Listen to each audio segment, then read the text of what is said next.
कभी कभी जीवन हमें ऐसे मोड़ पर ला खड़ा करता है जहां से या तो हम टूट जाते हैं या फिर नई शक्ति के साथ उठ खड़े होते हैं। यह कहानी है एक ऐसी नारी की जिसने समाज की बंदिशों को तोड़कर अपनी तकदीर खुद लिखी। यह कहानी सिर्फ उसकी नहीं बल्कि हर उस औरत की है जो समाज के बनाए नियमों के खिलाफ अपनी पहचान बनाना चाहती है। उत्तर प्रदेश के एक छोटे से गांव सुखदेवपुर में जन्मी आराध्या का जीवन किसी आम लड़की की तरह ही शुरू हुआ था। बचपन में माँ की कहानियाँ, पेड़ों की छाव में दोस्तों के साथ खेलना, नदी किनारे मिट्टी के घर बनाना, सब कुछ एक सपने जैसा था। लेकिन जब वह 14 साल की हुई तो उसकी दुनिया पूरी तरह बदल गई। उसके पिता हरिदेव, जो गांव के मुखिया थे, ने उसका विवाह गांव के सबसे बड़े जमींदार के बेटे महेंद्र से कर दिया। महेंद्र उम्र में उससे दोगुना था, मगर वह न आराध्या से प्रेम करता था और न ही उसका सम्मान करता था।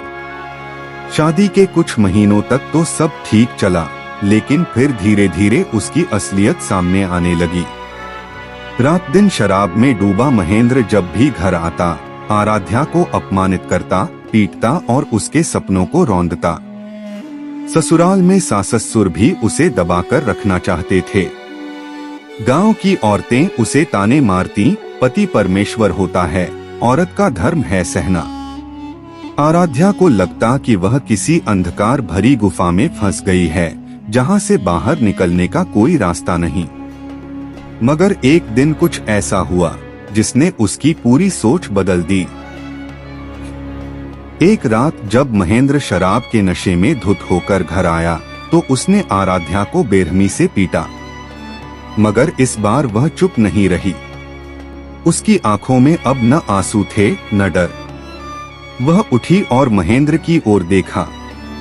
उसकी नजरों में एक ऐसी आग थी जो वर्षों से दबे क्रोध से जन्मी थी।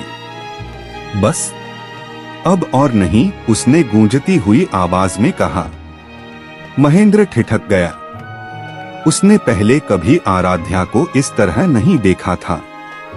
वह डर के मारे कुछ कह नहीं पाया और लड़खड़ाता हुआ कमरे से बाहर चला गया। उस रात आराध्या ने फैसला कर लिया कि अब वह अपने जीवन को किसी और के इशारों पर नहीं नाचने देगी। अगले ही दिन वह घर छोड़कर अपनी माँ के पास लौट आई, लेकिन गांव के लोगों ने उसे स्वीकार नहीं किया। इस ससुराल छोड़कर आई औरत का कोई सम्मान नहीं होता। अब तुझे कौन अपनाएगा? चारों तरफ से सवाल और ताने। लेकिन आराध्या ने इन शब्दों को अपने हौसले की दीवार बनाने का निर्णय लिया।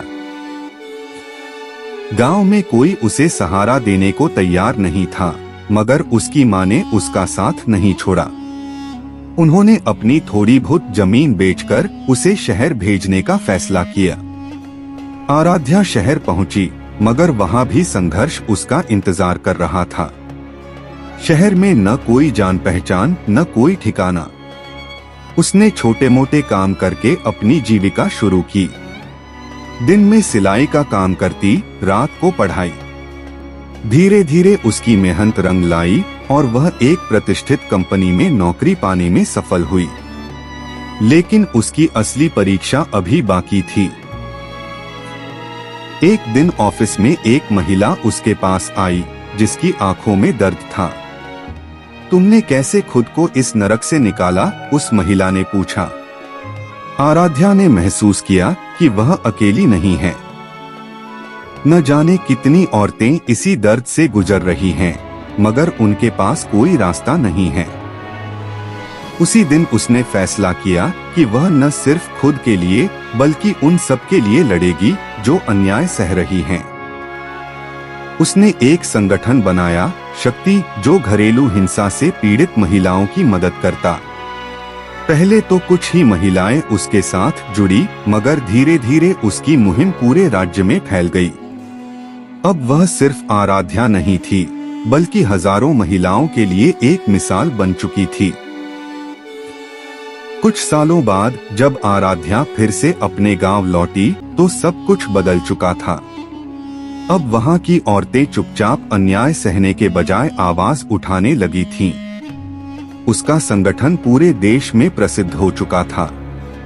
सरकार ने उसे सम्मानित किया, लेकिन उसके लिए सबसे बड़ा सम्मान था उन महिलाओं की मुस्कान जिन्हें उसने नया जीवन दिया था।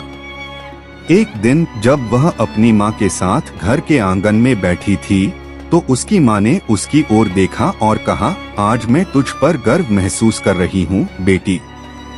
तूने वो कर दिखाया जो कोई सोच भी नहीं सकता था। आराध्या मुस्कुराई। उसने खुद को तो बदला ही, साथ ही समाज में भी बदलाव की लहर ला दी थी। यह कहानी हमें सिखाती है कि अगर हम खुद की शक्ति को पहचान लें, तो कोई भी परिस्थिति हमें तोड़ नहीं सकती। सामाजिक बेड़ियां कितनी भी मजबूत क्यों न हो, अगर हौसला और आत्मविश्वास हो तो उन्हें तोड़ा जा सकता है। अगर आपको यह कहानी पसंद आई हो तो इसे जरूर शेयर करें और हमारे चैनल आध्यात्मिक पुराण को सब्सक्राइब करें, जहां हम इसी तरह की प्रेरणादायक कहानियां आपके लिए लाते रहते हैं।